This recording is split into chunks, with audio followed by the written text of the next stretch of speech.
Lion ಎಕ್ಸ್‌ಪ್ರೆಸ್‌ಗೆ ಸ್ವಾಗತ. ನಾನು ವೈಷ್ಣವಿ. ರಾಜ್ಯದಲ್ಲಿ ನಾಯಕತ್ವ ಬದಲಾವಣೆ ಚರ್ಚೆ ದಿನಕ್ಕೊಂದು ತಿರುವು ಪಡೆದುಕೊಳ್ಳುತ್ತಿದೆ. ಗೃಹ ಸಚಿವ ಡಾಕ್ಟರ್ ಜಿ ಪರಮೇಶ್ವರ್ ಅವರು ಇಂದು ಸಹ ತಾವು ಸಿಎಂ ಹುದ್ದೆಯ ಆಕಾಂಕ್ಷಿ ಎಂದು ಸುಳಿವು ನೀಡಿದ್ದಾರೆ. ಎಲ್ಲರಂತೆ ನನಗೂ ಮಹತ್ವಾಕಾಂಕ್ಷೆಗಳಿವೆ ಮತ್ತು ಕಾಂಗ್ರೆಸ್ ಹೈಕಮಾಂಡ್ ನಿರ್ಧರಿಸಿದ್ರೆ ಈ ವರ್ಷ ರಾಜಕೀಯ ಬಡ್ತಿ ಸಿಗುವ ನಿರೀಕ್ಷೆಯಲ್ಲಿದ್ದೇನೆ ಎಂದು ಹೇಳಿದ್ದಾರೆ. ರಾಜಕೀಯ ಬಡ್ತಿ 2026ರಲ್ಲಿ ಆಗಬೇಕು, ಅದು ನಮ್ಮ ಹೈಕಮಾಂಡ್ಗೆ ಬಿಟ್ಟಿದ್ದು. ನಾನು ಇಲ್ಲಿಯವರೆಗೆ ಆಶಾವಾದಿಯಾಗಿ ಬದುಕಿದ್ದೇನೆ. ಆದ್ರಿಂದ ಅದು ನನಗೆ ಹೊಸತೇನಲ್ಲ. ಜೀವನದಲ್ಲಿ ಏನಾದ್ರೂ ಆಗ್ಬೇಕೆಂಬ ಮಹತ್ವಾಕಾಂಕ್ಷೆ ನಿಮಗಿಲ್ವೇ? ಮನುಷ್ಯನ್ಗೆ ಮಹತ್ವಾಕಾಂಕ್ಷೆ ಇರಬೇಕು, ಇಲ್ದಿದ್ರೆ ಅವನು ಮನುಷ್ಯನಲ್ಲ. ನನಗೂ ಎಲ್ಲರಂತೆ ಮಹತ್ವಾಕಾಂಕ್ಷೆ ಇದೆ. ನಾನು ರಾಜಕೀಯಕ್ಕೆ ಸೇರಿದಾಗ ಸ್ವಾಭಾವಿಕವಾಗಿಯೇ ನನಗೆ ಶಾಸಕ ಮತ್ತು ಸಚಿವನಾಗುವ ಮಹತ್ವಾಕಾಂಕ್ಷೆ ಇತ್ತು. ಪ್ರತಿ ಹೆಜ್ಜೆಯಿಂದ ಇನ್ನೂ ಒಂದು ಹೆಜ್ಜೆ ಮುಂದೆ ಹೋಗುವ ಬಯಕೆ ಇರುತ್ತೆ.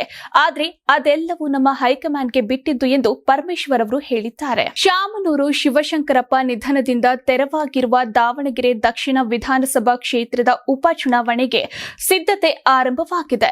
ಹೊಸ ಶಾಸಕರನ್ನ ಆಯ್ಕೆ ಮಾಡಲು ಮಾರ್ಚ್ ಮತ್ತು ಏಪ್ರಿಲ್ ನಡುವೆ ಉಪಚುನಾವಣೆ ನಡೆಯುವ ಸಾಧ್ಯತೆ ಇದೆ. ಚುನಾವಣಾ ಆಯೋಗ ವೇಳಾಪಟ್ಟಿ ಪ್ರಕಟಿಸದಿದ್ರೂ ರಾಜಕೀಯ ಪಕ್ಷಗಳು ಮತ್ತು ಜಿಲ್ಲಾಡಳಿತ ಈಗಾಗಲೇ ಸಿದ್ಧತೆಗಳನ್ನು ಪ್ರಾರಂಭಿಸಿದೆ. ಶಿವಶಂಕರಪ್ಪ ಅವರ ಎರಡನೇ ಪುತ್ರ ಎಸ್ ಗಣೇಶ್ ಅಥವಾ ಮೊಮ್ಮಗ ಸಮರ್ಥ್ ಕಾಂಗ್ರೆಸ್ ಟಿಕೆಟ್ ಪಡೆಯಲು ಪ್ರಯತ್ನಿಸುತ್ತಿದ್ದಾರೆ. ಬಿಜೆಪಿಯಿಂದ ಪರಾಜಿತ ಅಭ್ಯರ್ಥಿ ಬಿಜೆ ಅಜಯ್ ಕುಮಾರ್ ಮತ್ತು ವಾಲ್ಮೀಕಿ ಸಮುದಾಯದ ನಾಯಕ ಶ್ರೀನಿವಾಸ್ ಟಿಕೆಟ್ಗಾಗಿ ಮುಂಚೂಣಿಯಲ್ಲಿದ್ದಾರೆ. ಜಮೀರ್ಗೆ ದೇಶ ರಾಜ್ಯ ಬೇಡ, ತಮ್ಮ ಜನಸಂಖ್ಯೆ ಮತದಾರರು ಹೆಚ್ಚಾಗಬೇಕು ಅಂತ ಮನೆ ಕೊಡ್ತಿದ್ದಾರೆ. ಹೀಗಂತ ಶಾಸಕ ಬಸನಗೌಡ ಪಾಟೀಲ್ ಯತ್ನಾಳ್ ಕುಟುಕಿದ್ದಾರೆ. ಕೋಗಿಲೆ ಲೇಔಟ್ ಅಕ್ರಮ ನಿವಾಸಿಗಳಿಗೆ ಸರ್ಕಾರದಿಂದ ಮನೆ ಕೊಡ್ತಿರೋ ವಿಚಾರಕ್ಕೆ ವಿಧಾನಸೌಧದಲ್ಲಿ ಪ್ರತಿಕ್ರಿಯೆ ನೀಡಿದ್ದಾರೆ. ಅವರೆಲ್ಲ ಮುಸ್ಲಿಂ ಇದ್ದಾರೆ ಅಂತ ಜಮೀರ್ ಮಾತಾಡ್ತಿದ್ದಾರೆ. ಈ ದೇಶವನ್ನು ಆದಷ್ಟು ಬೇಗ ಇಸ್ಲಾಮೀಕರಣ ಮಾಡಬೇಕು ಅನ್ನೋದನ್ನ ಬಿಟ್ರೆ ಅವರ ತಲೆಯಲ್ಲಿ ಏನೂ ಇರಲ್ಲ. ದುರ್ದೈವ ಅಂದ್ರೆ ಸಿದ್ದರಾಮಯ್ಯ ಅಂಥವರು ಜಾತ್ಯತೀತ ಅನ್ನೋ ಹೆಸರಿನಿಂದ ಮುಸ್ಲಿಂ ತುಷ್ಟೀಕರಣ ಮಾಡೋದು ಬಿಟ್ಟು ಬೇರೆ ಜನರ ಸಮಸ್ಯೆ ಗೊತ್ತಿಲ್ಲ. ಹೀಗಾಗಿ ಇಂತಹ ನಿರ್ಣಯ ಆಗ್ತಿದೆ ಎಂದು ಯತ್ನಾಳ್ ವಾಗ್ದಾಳಿ ನಡೆಸಿದ್ದಾರೆ. ಕೋಗಿಲು ಲೇಔಟ್ ನಿರಾಶ್ರಿತರಿಗೆ ಮನೆ ನೀಡುವ ವಿಚಾರದಲ್ಲಿ ಬಿಜೆಪಿ ನಾಯಕರು ಹೇಳುವ ಮಾತಿಗೆ ಬೆಲೆ ಕೊಡಬೇಕಿಲ್ಲ. ಹೀಗಂತ ಸಚಿವ ಭೈರತಿ ಸುರೇಶ್ ಗುಡುಗಿದ್ದಾರೆ. ಯಾರು ಸ್ಥಳೀಯರಿದ್ದಾರೋ ಅರ್ಹರಿದ್ದಾರೋ ಅವರಿಗೆ ಮನೆ ಕೊಡ್ತೇವೆ. ಆಂಧ್ರ, ಕೇರಳ, ತಮಿಳುನಾಡು ಅಂದ್ರೆ ನಮ್ಮ ದೇಶದವರಲ್ವಾ? ನಮ್ಮ ದೇಶದಲ್ಲಿ ಇದ್ದ ಬಡವರಿಗೆ ಮನೆ ಕೊಡುವುದರಲ್ಲಿ ತಪ್ಪೇನಿದೆ? ನಾವು ಬಡವರಿಗೆ ಮನೆ ಕೊಟ್ಟೇ ಇಲ್ವಾ? ಬಿಜೆಪಿಯವರನ್ನ ಕೇಳಿ ಮನೆ ಕೊಡುವ ಅವಶ್ಯಕತೆ ಇಲ್ಲ. ಈ ವಿಚಾರದಲ್ಲಿ ಎನ್ಐಎ ತನಿಖೆಯಾಗಬೇಕೆಂದು ಸುಮ್ಮನೆ ಬುದ್ಧಿ ಇಲ್ಲದೆ ಮಾತನಾಡೋದಕ್ಕೆ ಹೋಗಬಾರದು ಎಂದು ಬಿಜೆಪಿಗರಿಗೆ ಭೈರತಿ ಸುರೇಶ್ ಟಾಂಗ್ ಕೊಟ್ಟಿದ್ದಾರೆ. ಬೆಂಗಳೂರಿನ ಕೋಗಿಲು ಲೇಔಟ್ನಲ್ಲಿ ಅಕ್ರಮವಾಗಿ ನಿರ್ಮಿಸಿದ್ದ ಶೆಡ್ ಮನೆಗಳ ತೆರವು ವಿಚಾರ ವಿವಾದಕ್ಕೀಡಾಗಿತ್ತು. ನಂತರ ನಿರಾಶ್ರಿತರಿಗೆ ಮನೆ ನೀಡುವುದಾಗಿ ಘೋಷಿಸಿದ್ದು ಚರ್ಚೆಗೆ ಗ್ರಾಸವಾಗಿತ್ತು. ಇದೀಗ ಹೊಸ ಸಮಸ್ಯೆ ಎದುರಾಗಿದೆ.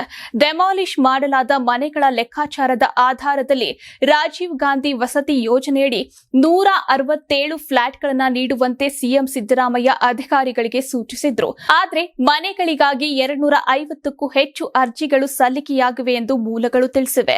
ಇದರಿಂದಾಗಿ ಮನೆ ಹಂಚಿಕೆ ಪ್ರಕ್ರಿಯೆ ಇದೀಗ ಅಧಿಕಾರಿಗಳಿಗೆ ತಲೆನೋವಾಗಿ ಪರಿಣಮಿಸಿದೆ. ಬಂದಿರುವ ಅರ್ಜಿಗಳ ನೈಜತೆ ಪರಿಶೀಲನೆ ಕಾರ್ಯ ಇಂದು ಹಾಗೂ ನಾಳೆ ನಡೆಸಲಾಗುತ್ತಿದೆ. ಈಗಾಗಲೇ ಕನ್ನಡಿಗರು ಹಾಗೂ ಪರಭಾಷಿಕರು ಎಂಬ 2 ಪ್ರತ್ಯೇಕ ಪಟ್ಟಿಗಳನ್ನು ಸಿದ್ಧಪಡಿಸಿದ್ದಾರೆ. ಎಲ್ಲಾ ಅರ್ಜಿಗಳ ಪರಿಶೀಲನೆ ಮುಗಿದ ನಂತರ ವಸತಿ ಇಲಾಖೆ ಮನೆ ಹಂಚಿಕೆ ಕುರಿತು ಅಂತಿಮ ಪಟ್ಟಿಯನ್ನ ಪ್ರಕಟಿಸಲಿದೆ. ಭಾರತ ಮತ್ತು ಪಾಕಿಸ್ತಾನ ತಮ್ಮ ಪರಮಾಣು ಸ್ಥಾಪನೆಗಳ ಪಟ್ಟಿಯನ್ನ ವಿನಿಮಯ ಮಾಡಿಕೊಂಡಿವೆ. ಎರಡೂ ಕಡೆಯವರು ಪರಸ್ಪರ ಪರಮಾಣು ಸ್ಥಾಪನೆಗಳ ಮೇಲೆ ದಾಳಿ ಮಾಡುವುದನ್ನು ನಿಷೇಧಿಸುವ ದ್ವಿಪಕ್ಷೀಯ ಒಪ್ಪಂದದಡಿಯಲ್ಲಿ ಪಟ್ಟಿ ವಿನಿಮಯ ಮಾಡಿಕೊಳ್ಳಲಾಗಿದೆ. ಹೀಗಂತ ವಿದೇಶಾಂಗ ಸಚಿವಾಲಯ ಮಾಹಿತಿ ನೀಡಿದೆ.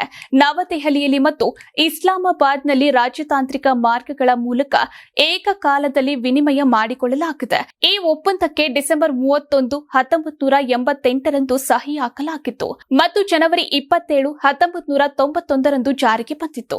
ಈ ಒಪ್ಪಂದದ ಪ್ರಕಾರ 2 ದೇಶಗಳು ಪ್ರತಿ ಕ್ಯಾಲೆಂಡರ್ ವರ್ಷದ ಜನವರಿ 1ರ ತಾರೀಕಿನಂದು ಒಪ್ಪಂದದ ಅಡಿಯಲ್ಲಿ ಬರುವ ಪರಮಾಣು ಸ್ಥಾಪನೆಗಳು ಮತ್ತು ಸೌಲಭ್ಯಗಳ ಬಗ್ಗೆ ಪರಸ್ಪರ ತಿಳಿಸಬೇಕಾಗಿತ್ತು. ಇಂದು 2 ದೇಶಗಳ ನಡುವೆ ಸತತ 35ನೇ ವಿನಿಮಯವಾಗಿದ್ದು ಮೊದಲನೆಯದು ಜನವರಿ 1, 1992ರಂದು ನಡೆಯಿತು ಎಂದು ಎಂಇಎ ಸಂಕ್ಷಿಪ್ತ ಹೇಳಿಕೆಯಲ್ಲಿ ತಿಳಿಸಿದೆ. ಭಾರತದ ಮೊದಲ ಬುಲೆಟ್ ರೈಲು 2027 ಆಗಸ್ಟ್ 15ರಂದು ಕಾರ್ಯಾರಂಭ ಮಾಡಲಿದ್ದು, ಮುಂಬೈ ಅಹಮದಾಬಾದ್ ಹೈಸ್ಪೀಡ್ ರೈಲು ಕಾರಿಡಾರ್ನಲ್ಲಿ ಹಂತ ಹಂತವಾಗಿ ಸೇವೆಗಳನ್ನು ಆರಂಭಿಸಲಾಗುವುದು. ಹೀಗಂತ ದಿಲ್ಲಿಯ ಸುದ್ದಿಗೋಷ್ಠಿಯಲ್ಲಿ ರೈಲ್ವೆ ಸಚಿವ ಅಶ್ವಿನಿ ವೈಷ್ಣವ್ ಮಾಹಿತಿ ಹಂಚಿಕೊಂಡಿದ್ದಾರೆ. ಮೊದಲು ಸೂರತ್ನಿಂದ ಬಿಲಿಮೊರಾವ್ಗೆ ರೈಲು ಸಂಚಾರ ಆರಂಭವಾಗಲಿದೆ. ನಂತರ ವಾಪಿಯಿಂದ ಸೂರತ್ವರೆಗೆ ರೈಲು ಸಂಚಾರ ಆರಂಭವಾಗಲಿದೆ. ಬಳಿಕ ವಾಪಿಯಿಂದ ಅಹಮದಾಬಾದ್ವರೆಗೆ ಮತ್ತು ಥಾಣೆಯಿಂದ ಅಹಮದಾಬಾದ್ವರೆಗೆ ಮತ್ತು ನಂತರ ಮುಂಬೈನಿಂದ ಅಹಮದಾಬಾದ್ವರೆಗೆ ರೈಲು ಸಂಚಾರ ಆರಂಭವಾಗಲಿದೆ. ಅಹಮದಾಬಾದ್ನ ಸಬರಮತಿ ಮತ್ತು ಮುಂಬೈ ನಡುವೆ ನಿರ್ಮಿಸಲಾಗುತ್ತಿರುವ 508 ಕಿಲೋಮೀಟರ್ ಹೈ ಸ್ಪೀಡ್ ರೈಲು ಕಾರಿಡಾರ್ ಅನ್ನು ಗಂಟೆಗೆ 320 ಕಿಲೋಮೀಟರ್ ವೇಗದಲ್ಲಿ ಚಲಿಸುವ ರೈಲುಗಳಿಗಾಗಿ ವಿನ್ಯಾಸಗೊಳಿಸಲಾಗಿದೆ. ಸಂಪೂರ್ಣವಾಗಿ ಕಾರ್ಯರೂಪಕ್ಕೆ ಬಂದ ನಂತರ ಬುಲೆಟ್ ರೈಲು 2 ಗಂಟೆ 17 ನಿಮಿಷಗಳಲ್ಲಿ ಸಂಪೂರ್ಣ ದೂರವನ್ನು ಕ್ರಮಿಸುತ್ತದೆ. ಯೋಜನೆಯ ಅಡಿಪಾಯವನ್ನು 2017ರಲ್ಲಿ ಹಾಕಲಾಯಿತು ಮತ್ತು ಮೂಲತಃ ಡಿಸೆಂಬರ್ 2023ರ ಒಳಗೆ ಪೂರ್ಣಗೊಳಿಸುವ ಗುರಿ ಹೊಂದಲಾಗಿತ್ತು. ಆದರೆ ಭೂಸ್ವಾಧೀನ ಮತ್ತು ಇತರ ಸವಾಲುಗಳಿಂದಾಗಿ ಕಾಮಗಾರಿ ದೊಡ್ಡ ಮಟ್ಟದಲ್ಲಿ ವಿಳಂಬವಾಯಿತು. ಹೊಸ ವರ್ಷದ ಮೊದಲ ದಿನವೇ ಹಿಮಾಚಲ ಪ್ರದೇಶದ ಸೋಲನ್ ಜಿಲ್ಲೆಯಲ್ಲಿ ಬೆಳಗ್ಗೆ 9 ಗಂಟೆ 45 ನಿಮಿಷದ ಸುಮಾರಿಗೆ ದೊಡ್ಡ ಸ್ಫೋಟ ಸಂಭವಿಸಿದೆ. ನಲಗಡ ಪೊಲೀಸ್ ಠಾಣೆ ಸಮೀಪವೇ ಸ್ಫೋಟ ಸಂಭವಿಸಿರುವುದು ಸಾರ್ವಜನಿಕರಲ್ಲಿ ಆತಂಕವನ್ನ ಹೆಚ್ಚಿಸಿದೆ. ಮಾಹಿತಿ ಸಿಕ್ಕ ತಕ್ಷಣ ಪೊಲೀಸರು ಸ್ಥಳಕ್ಕೆ ಧಾವಿಸಿ ಇಡೀ ಪ್ರದೇಶವನ್ನ ಸೀಲ್ ಮಾಡಿದ್ದಾರೆ. ಬ್ಯಾರಿಕೇಡ್ಗಳನ್ನು ಅಳವಡಿಸಿ ಸಾರ್ವಜನಿಕರ ಪ್ರವೇಶವನ್ನ ನಿರ್ಬಂಧಿಸಿದ್ದಾರೆ. ವಿಧಿವಿಜ್ಞಾನ ತಂಡಗಳು ದೌಡಾಯಿಸಿದ್ರು, ಸಮಗ್ರ ಪರಿಶೀಲನೆ ನಡೆಸಿದ್ರು. ಸ್ಫೋಟದಲ್ಲಿ ಪೊಲೀಸ್ ಕ್ವಾರ್ಟರ್ಸ್ ಮತ್ತು ಸೇನಾ ಕ್ಯಾಂಟೀನ್ನ ಕೆಲವು ಭಾಗಗಳಿಗೆ ಹಾನಿಯಾಗಿವೆ. ಆದರೆ ಯಾವುದೇ ಸಾವು ನೋವುಗಳು ಸಂಭವಿಸಿಲ್ಲ. ಇನ್ನು ಎಫ್ಎಸ್ಎಲ್ ವರದಿ ಬಳಿಕವೇ ನಿಖರ ಕಾರಣ ಸಿಗಲಿದೆ ಎಂದು ಪೊಲೀಸರು ತಿಳಿಸಿದ್ದಾರೆ. ಹೊಸ ವರ್ಷದ ಮೊದಲ ದಿನವೇ ವಾಣಿಜ್ಯ ಬಳಕೆಯ ಎಲ್ಪಿಜಿ ಗ್ಯಾಸ್ ಸಿಲಿಂಡರ್ ಬೆಲೆ ಗಣನೀಯವಾಗಿ ಏರಿಕೆ ಕಂಡಿದೆ. ಬರೋಬ್ಬರಿ ₹111 ಹೆಚ್ಚಾಗಿದೆ. 19 ಕೆಜಿ ವಾಣಿಜ್ಯ ಸಿಲಿಂಡರ್ಗಳ ದರವನ್ನು ₹111 ಹೆಚ್ಚಿಸಲಾಗಿದ್ದು, ಹೋಟೆಲ್, ರೆಸ್ಟೋರೆಂಟ್ ಮತ್ತು ಸಣ್ಣ ವ್ಯಾಪಾರಗಳ ಮೇಲೆ ಪರಿಣಾಮ ಬೀರಲಿದೆ. ಭಾರತೀಯ ತೈಲ ಕಂಪನಿಗಳಾದ ಇಂಡಿಯನ್ ಆಯಿಲ್ ಕಾರ್ಪೊರೇಷನ್ ನೇತೃತ್ವದಲ್ಲಿ ಪ್ರತಿ ತಿಂಗಳ ಮೊದಲ ದಿನ ಅಂತಾರಾಷ್ಟ್ರೀಯ ತೈಲ ದರ ಆಧಾರದಲ್ಲಿ ದರ ಪರಿಷ್ಕರಿಸುತ್ತದೆ. ದೆಹಲಿಯಲ್ಲಿ ಈ ಹಿಂದೆ ₹1,580.50 ಇದ್ದ 19 ಕೆಜಿ ಸಿಲಿಂಡರ್ ಬೆಲೆ ಈಗ ₹1,691.50 ಆಗಿದೆ. 2025ರಲ್ಲಿ ಪಹಲ್ಗಾಮ್ನಲ್ಲಿ ನಡೆದ ಉಗ್ರರ ದಾಳಿಯ ಬಳಿಕ ಕುಂಠಿತಗೊಂಡಿದ್ದ ಪ್ರವಾಸೋದ್ಯಮ ಮತ್ತೆ ಪುಟಿದೆದ್ದಿದೆ. ಜಮ್ಮು ಕಾಶ್ಮೀರದಲ್ಲಿ ಸದ್ಯ ಪರಿಸ್ಥಿತಿ ಸುಧಾರಿಸಿದೆ. ಪ್ರವಾಸಿಗರು ಮತ್ತು ರಜಾದಿನ ಮತ್ತು ಹೊಸ ವರ್ಷದ ಸಂಭ್ರಮಾಚರಣೆಗೆ ಕಾಶ್ಮೀರವನ್ನೇ ಆಯ್ಕೆ ಮಾಡಿಕೊಳ್ತಿದ್ದಾರೆ. ಚಳಿಗಾಲದಲ್ಲಿ ವಿಶೇಷವಾಗಿ ಗುಲ್ಮಾರ್ಗ್ನಲ್ಲಿ ಪ್ರವಾಸಿಗರು ಹೆಚ್ಚಾಗಿ ಭೇಟಿ ನೀಡುತ್ತಿದ್ದಾರೆ. ಹಿಮ ಮಳೆಯಲ್ಲಿ ಮಿಂದೆದ್ದು ಸಖತ್ ಎಂಜಾಯ್ ಮಾಡ್ತಿದ್ದಾರೆ. ಎಲ್ಲಿ ನೋಡಿದ್ರೂ ಮಲ್ಲಿಗೆಯ ಮಳೆಯಂತೆ ಭಾಸವಾಗ್ತಿದ್ದು ಪ್ರವಾಸಿಗರ ಮನ ಸೂರೆಗೊಂಡಿದೆ. ರೆಸಾರ್ಟ್ಗಳಲ್ಲಿ ಹಬ್ಬದ ವಾತಾವರಣ, ಹೋಟೆಲ್ಗಳಲ್ಲಿ ಜನಜಂಗುಳಿ ಹೆಚ್ಚಾಗಿದೆ. ಹಿಮ ಆವೃತ ಪ್ರದೇಶಗಳಲ್ಲಿ ಪ್ರವಾಸಿಗರು ಸಾಹಸಮಯ ಆಟಗಳಲ್ಲಿ ತೊಡಗಿದ್ದಾರೆ. ಪಹಲ್ಗಾಮ್, ಸೋನಾಮಾರ್ಗ್, ಶ್ರೀನಗರಗಳಲ್ಲಿ ಪ್ರವಾಸಿಗರ ಸುರಕ್ಷತೆಗಾಗಿ ಬಿಗಿ ಭದ್ರತೆ ಕೈಗೊಳ್ಳಲಾಗಿದೆ.